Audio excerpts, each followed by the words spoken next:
A presidential pardon is a powerful act. I'm starting to understand that in a new and meaningful way this time around. I was planning on not doing another Timely Word video until January, but God has been teaching me something that I want to pass on to you all before we cruise into the end of the year. So, the big news of this news cycle has been President Joe Biden's sweeping pardon for his son, Hunter Biden. I'm not going to discuss the political aspects of this development, but I do want to use it as a launching pad to talk about the concept of pardon. The U.S. Constitution gives the President of the United States very clear authority to grant pardons.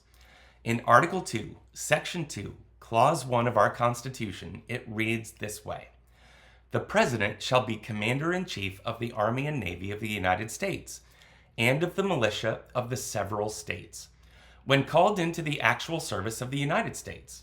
He may require the opinion in writing of the principal officer in each of the executive departments upon any subject relating to the duties of their respective offices. And he shall have power to grant reprieves and pardons for offenses against the United States, except in cases of impeachment." That's the wording of our Constitution. So, now that President Biden has granted complete and full pardon for his son, Hunter Biden cannot be taken to trial for any and all federal crimes that he has already been charged with or any new ones that might come up. The text of the pardon says a full and unconditional pardon for Hunter Biden for those offenses against the United States which he has committed or may have committed or taken part in during the period from January 1st, 2014 through December 1st, 2024. Wow, that is one gigantic get-out-of-jail-free card, isn't it? Wouldn't you like to have a card like that? Well, as for me, I actually would not care to have a card like that. Why? Because I have something even better than a presidential pardon. This morning I was praying with some pastor friends of mine in our weekly Zoom prayer meeting. And we've been taking a different psalm each week as our prayer guide. And this week we happened to land on Psalm 51. It's the prayer King David prayed when he was confronted with his sins of adultery with Bathsheba and murder of her husband. And he started the prayer this way. This is Psalm 51, verses 1 and 2. He says, "Have mercy on me, O God, according to your steadfast love, according to your abundant mercy, blot out my transgressions. Wash me thoroughly from my iniquity and cleanse me from my sin." So David confesses his guilt.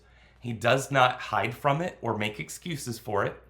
And then he says, "Lord, give me a get-out-of-jail-free card," right? No. David does not pray for God to just neglect his guilt. David prays for God to heal his sinful heart.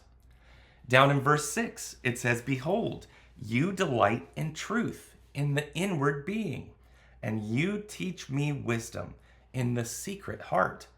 And verse 10, "Create in me a clean heart, O God, and renew a right spirit within me."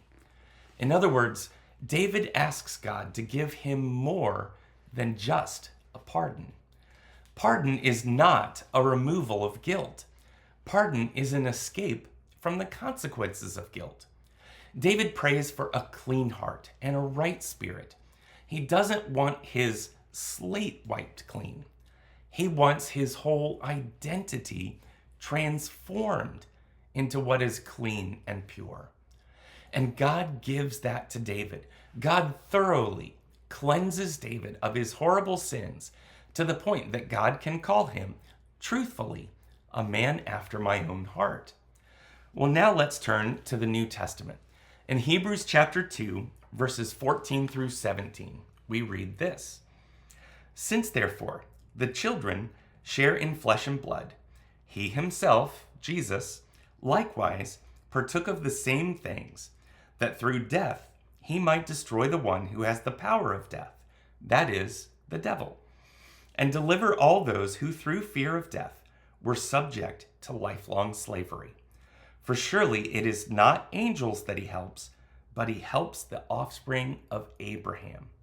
Therefore, he had to be made like his brothers in every respect, so that he might become a merciful and faithful high priest in the service of God, to make propitiation for the sins of the people.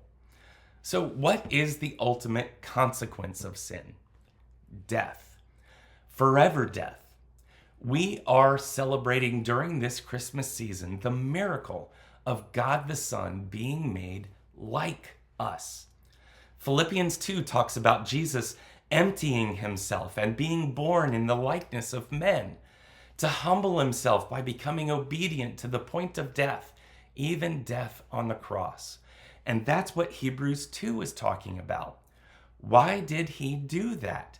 Hebrews 2:17, to make propitiation for the sins of the people. Now, the $64,000 question: what in the world is propitiation? The word means the removal of wrath through the payment of a price. Jesus literally paid the price of death that we owe to God for our sinfulness. Jesus did not owe that debt for himself. He never sinned. So when Jesus died on the cross, he completely and forever took all of our guilt upon himself. And he absorbed all of the righteous wrath that God justly held against us. And then later on in Hebrews chapter 10, verses 11 through 14, we read this: "And every priest stands daily at his service, offering repeatedly the same sacrifices, which can never take away sins. But when Christ had offered for all time a single sacrifice for sins, he sat down at the right hand of God, waiting from that time until his enemies should be made a footstool for his feet. For by a single offering, he has perfected for all time those who are being sanctified." And sanctified means being made holy. So Hunter Biden will never be prosecuted or fined or jailed for any laws, federal laws, that he may have broken or may have fudged between 2014 and 2024. But anyone can still look at him and say, "I know that he was guilty, and he just got away with it." A presidential pardon cannot purify a person from their guilt. It can only get rid of the consequences of their guilt. So, don't give me something so cheap as a presidential pardon. I want the righteousness and the holiness of Christ, which can only be mine through his gift. I want the healed heart. I want what Jesus freely offers to each of you, simply by repenting of your sinfulness and receiving his grace through faith.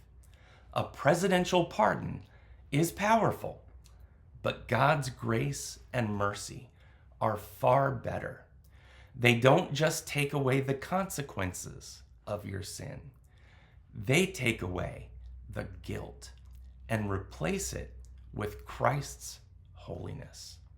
Once again, God's word has all the wisdom you need for today's challenges. Have a Merry Christmas and a Happy New Year.